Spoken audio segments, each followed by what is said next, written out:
AP Chemistry, Unit 6.8, Enthalpy of Formation. Standard enthalpy of formation, otherwise known as delta H naught sub F, is measured in kilojoules per mole, and it's going to be the change in enthalpy when 1 mole of a substance in its standard state is formed from its pure elements. The standard state means whatever state, whatever phase that element is in under standard conditions of 1 atmosphere of pressure and 298 Kelvin. Most standard enthalpies of formation values are going to be negative, and therefore the reaction to form the compound is going to be exothermic. It is important to note, and probably just go ahead and memorize, that the standard enthalpy of formation for any pure element in its standard state is always going to be 0. Standard enthalpies of reactions are calculated using standard enthalpies of formations, and we're going to utilize this overall equation to get that done. So we have the standard enthalpy of the reaction is going to be equal to the sum of the number of moles times the standard enthalpy of formation of each of the products. So number of moles in the balanced equation times the standard enthalpy of formation for each of the products all added together minus the same thing for the reactants. So products minus reactants, and we will see this in our following example. So here we are asked to calculate the standard enthalpy of the reaction for the combustion of sucrose. I have the balanced chemical equation for the combustion of sucrose here. So we end up with just 1 sucrose molecule, 12 oxygens, 12 carbon dioxides, and 11 waters.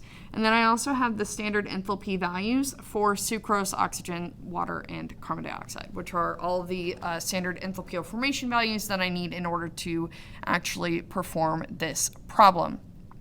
Now I have this problem broken down into multiple steps so that you can make sure that you see where all of the numbers are coming from and where they are going. And so first up, I ended up having to put this over 2 lines to make sure that it fit, but the standard enthalpy of the reaction is going to be equal to the overall sum of the standard enthalpies of formations times my number of moles within the balanced chemical equation of my products. So my products were the carbon dioxide and water. So I had 12 carbon dioxide, so 12 times the standard enthalpy of formation for carbon dioxide, which was 393.5, and that is being added to 11 moles of my water times the standard enthalpy of formation of the water, which was negative 285.8 kilojoules per mole there. And I'm going to do the same thing for the reactants, so minus, and then I only have 1 sucrose, so 1 times the standard enthalpy of formation for my sucrose, which was 2,221.2 kilojoules per mole. And then I have 12 oxygens, but my standard enthalpy of formation for oxygen, since it's going to be gaseous at standard temperature pressure, is going to be 0. So 12 times 0 is going to end up canceling out there. So 12 times 393.5 gave me negative 4,722 kilojoules, since moles canceled out. And again, this is a summation, so I'm adding that to my negative 3143.8 kilojoules.